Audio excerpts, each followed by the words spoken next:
Hi friends, welcome to Madras விருந்து. Sunday ஸ்பெஷலான கோழி குழம்பு மிக சுவையாக எப்படி பண்ணுறதுன்னு பார்க்கலாம். ஒரு முறை இந்த சிக்கன் குழம்பு செஞ்சிங்கன்னா அடுத்தடுத்து சிக்கன் நீங்கள் எப்போ வாங்கினாலும் கண்டிப்பாக இந்த குழம்பு தான் செய்வீங்க. அந்தளவுக்கு இதனுடைய மனமும் சுவையும் ரொம்பவே அட்டகாசமாக இருக்கும். 10 முந்திரி, 5 வரமிளகாய் எண்ணெய் சேர்க்காமல் வதக்கிக்கலாம். இந்த சட்டியில் தான் நம்ம கறி குழம்பு செய்ய போகிறோம். ஸோ வதக்க வேண்டிய இந்த பொருளை மட்டும் வதக்கி ஒரு ஓரமாக எடுத்து வச்சுக்கலாம். லைட்டாக கலர் மாறினாலே போதும். இப்போ பாருங்கள், லைட்டாக கலர் மாறிடுச்சு. இப்போ இதை ஒரு பவுலில் ட்ரான்ஸ்ஃபர் பண்ணி ஒரு ஓரமாக எடுத்து வச்சுக்கலாம். 3லிருந்து 4 டேபிள் ஸ்பூன் அளவுக்கு எண்ணெய் சேர்த்துக்கலாம். எண்ணெய் லைட்டாக சூடானதும் 1 டேபிள் ஸ்பூன் அளவுக்கு சோம்பு, 2 கல்பாசி, ஒரு அன்னாச்சி பூ, சின்னதாக 2 பட்டை, 3 லவங்கம், 3 ஏலக்காய், 2 பிரிஞ்சி இலை சேர்த்துக்கலாம். நம்ம சேர்த்துருக்க இந்த மசாலா பொருட்கள் லைட்டாக வதங்கணும். அது கூட 2 மீடியம் சைஸ் வெங்காயம் சின்னதாக கட் பண்ணது அதையும் சேர்த்துக்கலாம். வெங்காயம் நல்லா வதங்கி பொன்னிறமாக ஆகணும். வெங்காயம் நல்லா வதங்கிறதுக்காக கொஞ்சமாக உப்பு சேர்த்துக்கலாம். 1 கப் அளவுக்கு வெங்காயம் சேர்த்தோம்னா அது 1/4 கப் அளவுக்கு ஆகணும். அந்த அளவுக்கு வதங்கினா தான் கோழி குழம்பு ரொம்பவே ருசியாக வரும். ஸ்டவ் லோ ஃப்ளேமில் வச்சுக்கோங்க, அப்போ தான் வெங்காயம் நல்லா வதங்கும். வெங்காயத்தில் உப்பு சேர்த்துருக்கனால சீக்கிரமாக வதங்கிடும். எந்த அளவுக்கு வெங்காயம் வதங்குதோ அந்த அளவுக்கு குழம்பு ரொம்பவே ருசியாக இருக்கும். இப்போ பாருங்கள், வெங்காயம் நல்லா கோல்டன் ப்ரௌன் கலர் வதங்கிடுச்சு. இப்போ இது கூட 1.5 டேபிள் ஸ்பூன் அளவுக்கு இஞ்சி பூண்டு விழுது சேர்த்துக்கலாம். இஞ்சி பூண்டு விழுதில் இருக்க பச்சை ஸ்மெல் போகிற வரைக்கும் 1லேருந்து 2 நிமிஷம் வரைக்கும் வதக்கிக்கலாம்.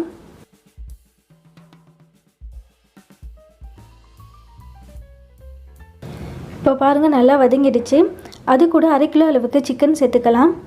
சிக்கனில் ஒரு கவுச்சி ஸ்மெல் இருக்கும். அது முழுமையாக போகணும்னா அரிசி ஊற வச்ச தண்ணி கூட கொஞ்சமாக மஞ்சள் பொடி, உப்பு, 3 டேபிள் ஸ்பூன் அளவுக்கு மோர் சேர்த்து சிக்கன் வாஷ் பண்ணிங்கன்னா சிக்கனில் இருக்க கவுச்சி ஸ்மெல் முழுமையாக போயிடும். அதே மாதிரி தான் நான் வாஷ் பண்ணி இப்போ சேர்த்துருக்கேன். சிக்கன் வதக்கும் போது ஸ்டவ் லோ ஃப்ளேமில் வச்சு வதக்குங்க. ஏன்னா சிக்கனில் கொஞ்சம் தண்ணி விடும். அது மட்டும் இல்லாமல் சிக்கனில் இருக்க கொழுப்பு கரையும் போது ஆயிலும் வெளியே வரும். சிக்கன் இதே மாதிரியே 10 நிமிஷம் வரைக்கும் வதக்கிட்டு இருங்க. ஏன்னா அதில் இருக்க ஆயில் எல்லாமே இப்போ வெளியே வந்துடும். சிக்கன் அதிலே வதங்கினா தான் ரொம்ப சுவையாக இருக்கும். இப்போ பாருங்கள், நான் லோ ஃப்ளேமில் வச்சு வதக்குறதுனால அதில் எந்த அளவுக்கு ஆயில் ரிலீஸ் ஆகிருக்கு பாருங்கள். அது மட்டும் இல்லாமல் அதில் இருக்க தண்ணியும் வெளியே வந்திருக்கு. இப்போ சிக்கன் இதிலே வதங்கிடுச்சுன்னா குழம்புடைய சுவை இன்னமும் ரொம்பவே அதிகரிக்கும். இப்போ ஒரு மூடி போட்டு மூடி வச்சிடலாம். ஸ்டவ் இப்போவும் லோ ஃப்ளேமில் தான் இருக்கணும். சிக்கன் நல்லா இதிலே வதங்கிடும். இப்போ பாருங்கள், ஓப்பன் பண்ணி பார்க்கலாம். எந்த அளவுக்கு ஆயில் வெளியே விட்டுருக்கு பாருங்கள். இப்போ இதிலே நல்லா சிக்கன் பாதி அளவுக்கு வதங்கிடுச்சு. இப்போ இது கூட 2 டேபிள் ஸ்பூன் அளவுக்கு மிளகாய் பொடி சேர்த்துக்கலாம். நான் காஷ்மீரி மிளகாய் பொடி சேர்த்துருக்கேன். காஷ்மீரி மிளகாய் பொடி காரம் கொஞ்சம் குறைவாக இருக்கும், கலர் நல்லா கொடுக்கும். உங்கள்கிட்ட காஷ்மீரி மிளகாய் பொடி இல்லைன்னா சாதா மிளகாய் பொடியும் சேர்த்துக்கலாம். 1/4 டேபிள் ஸ்பூன் அளவுக்கு மஞ்சள் பொடி சேர்த்துக்கலாம். 1/2 டேபிள் ஸ்பூன் அளவுக்கு கரம் மசாலா பொடி சேர்த்துக்கலாம். 1 டேபிள் ஸ்பூன் அளவுக்கு தனியா பொடி சேர்த்துக்கலாம். 3லிருந்து 4 டேபிள் ஸ்பூன் அளவுக்கு தயிர் சேர்த்துக்கலாம். இப்போ நம்ம சேர்த்துருக்க மசாலா பொருட்கள் எல்லாமே சிக்கன் கூட நல்லா மிக்ஸ் பண்ணி விட்டுக்கலாம். இந்த மசாலா கூடவே சிக்கன் ஒரு 5 நிமிஷம் அளவுக்கு நல்லா வதக்கிக்கோங்க.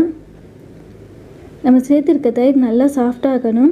தயிர் சேர்த்துருக்கதே தெரியக்கூடாது, அந்த அளவுக்கு நல்லா மிக்ஸ் ஆகணும். இப்போ பாருங்கள், நல்லா வதங்கி எண்ணெய் எல்லாமே பிரிஞ்சு வந்திருக்கு. பார்க்குறதுக்கு எவ்வளோ கலர்ஃபுல்லாக இருக்குது பாருங்கள். இந்த அளவுக்கு வதக்கினா தான் சுவை ரொம்பவே அதிகமாகும். இப்போ சிக்கன் லோ ஃப்ளேம்லேயே கொஞ்சம் நேரம் வதங்கட்டும். மசாலா கொஞ்சம் அரைக்க வேண்டியது இருக்குது, அதை அரைச்சிக்கலாம். வதக்கின முந்திரியும் வரமிளகாயும் மிக்ஸி ஜாரில் சேர்த்து தண்ணி சேர்க்காமல் கொரப்பாக அரைச்சிக்கலாம். இப்போ பாருங்கள், இந்த அளவுக்கு கொரப்பாக அரைஞ்சிருக்கு. இது கூட பெரிய சைஸ் தக்காளி 1 கட் பண்ணி சேர்த்துக்கலாம். ஃப்ரெஷ்ஷான கொத்தமல்லி இலைகள் கொஞ்சமாக சேர்த்துக்கலாம். இது கூட ஃப்ரெஷ்ஷான புதினா இலைகள் ஒரு கைப்பிடி அளவுக்கு சேர்த்துக்கலாம். தண்ணி சேர்க்காமல் நல்லா நைஸாக அரைச்சி எடுத்துக்கலாம். இப்போ பாருங்கள், நல்லா நைஸாக அரைச்சி இந்த மசாலாவை சிக்கன் மசாலா கூட சேர்த்துக்கலாம். இப்போ இந்த மசாலாவை சிக்கன் மசாலா கூட ஒரே ஈவனாக மிக்ஸ் பண்ணி விட்டுக்கலாம்.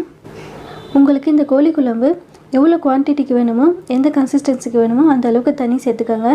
நான் இப்போ திக்கான கோழி குழம்பாக செய்கிறனால கொஞ்சமாக தண்ணி சேர்த்துக்கிறேன். கோழி குழம்பு இப்படி கொஞ்சம் திக்காக வச்சோம்னா சாதத்துக்கு மட்டும் இல்லை, இட்லி, தோசை, சப்பாத்தி, பரோட்டா எல்லாத்துக்குமே காம்பினேஷன் பக்காவாக இருக்கும்.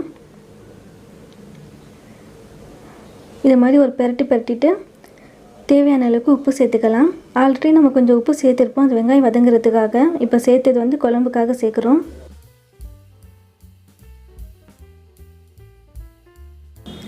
இப்போ ஒரு மூடி போட்டு மூடி வச்சிடலாம். ஸ்டவ் ஹை ஃப்ளேமில் வச்சுக்கோங்க. ஒரு 10 நிமிஷம் அளவுக்கு கொதிச்சா போதும். இப்போ ஓப்பன் பண்ணி பார்க்கலாம். இப்போ பாருங்கள், குழம்பு நல்லா திக்காகிடுச்சு. நம்ம சேர்த்துருக்க எண்ணெயும் தனியாக பிரிஞ்சு வந்திருக்கு பாருங்கள். அது மட்டும் இல்லைங்க, குழம்பு தட்டு ஓப்பன் பண்ணோன்னா வாசம் நல்லா கமகமன்னு வருது. முந்திரி, காஞ்ச மிளகா கூட கொத்தமல்லி, புதினா வச்சு நம்ம அரைச்சோம் இல்லையா, அந்த மசாலா நல்லா வாசம் கொடுக்குது. கண்டிப்பாக இதே மாதிரியே செஞ்சு பாருங்கள். கண்டிப்பாக வீட்டில் இருக்கவங்களுக்கு இது ஒரு ஃபேவரட்டான கோழி குழம்பு ஆகிடும். அந்த அளவுக்கு இதோடைய சுவை ரொம்பவே சூப்பராக இருக்குங்க. இப்போ இது கூட ஒரு சின்ன கப் அளவுக்கு திக்கான தேங்காய் பால் சேர்த்துக்கலாம். தேங்காய் பால் சேர்க்குறனால இன்னமும் இதோட சுவை ரொம்ப அதிகமாகும். இந்த தேங்காய் அளவு பார்த்திங்கன்னா 3 பீஸ் அளவுக்கு இருக்கும், அதாவது ஒரு கைப்பிடி அளவுக்கு. இப்போ இது கூட கொஞ்சமாக கொத்தமல்லி இலைகளும் புதினா இலைகளும் சின்ன பீஸாக கட் பண்ணிவிட்டு மேலே தூவி விட்டுக்கலாம். இதையும் ஒரு பெரட்டிட்டு ஒரு மூடி போட்டு மூடி வச்சிடலாம். இப்போ ஸ்டவ் லோ ஃப்ளேமில் வச்சுட்டு 10 நிமிஷம் அளவுக்கு கொதிக்க விடுங்க. இப்போ 10 நிமிஷம் ஆயிடுச்சு. ஓப்பன் பண்ணி பார்க்கலாம். பார்க்குறதுக்கே வாவ் சொல்கிற அளவுக்கு குழம்புடைய ஸ்ட்ரக்சர் சூப்பராக வந்திருக்கு பாருங்கள். நல்லா திக்காக இருக்குது. நம்ம சேர்த்துருக்க எண்ணெயும் நல்லா பிரிஞ்சு வந்திருக்கு பாருங்கள். நம்ம கோழி குழம்புல சேர்த்துருக்க அந்த மசாலாவும் தேங்காய் பாலும் கோழி குழம்புக்கு அந்த அளவுக்கு நல்ல ஒரு மணத்தை கொடுத்துருக்குங்க. கோழி குழம்புனா இப்படி தான் இருக்கணுன்ற அளவுக்கு அதோடைய மனமும் சுவையும் ரொம்பவே அட்டகாசமாக இருந்துச்சு. உங்களுக்கும் இந்த ரெசிபி பிடிக்கும்னு நம்புகிறேன். அப்படி பிடிச்சிருந்துச்சுன்னா கண்டிப்பாக வீட்டில் ஒரு முறை ட்ரை பண்ணி பாருங்கள். எப்படி இருந்துச்சுன்னு எனக்கு கமெண்ட் பண்ணுங்கள். ஃப்ரெண்ட்ஸ், ஃபேமிலி வேறு யாருக்காவது இந்த ரெசிபி தேவைப்பட்டாலும் ஷேர் பண்ணிவிடுங்க. மறக்காமல் நம்ம மெட்ராஸ் வந்து சேனலுக்கும் சப்ஸ்கிரைப் பண்ணிக்கோங்க. தேங்க்யூ.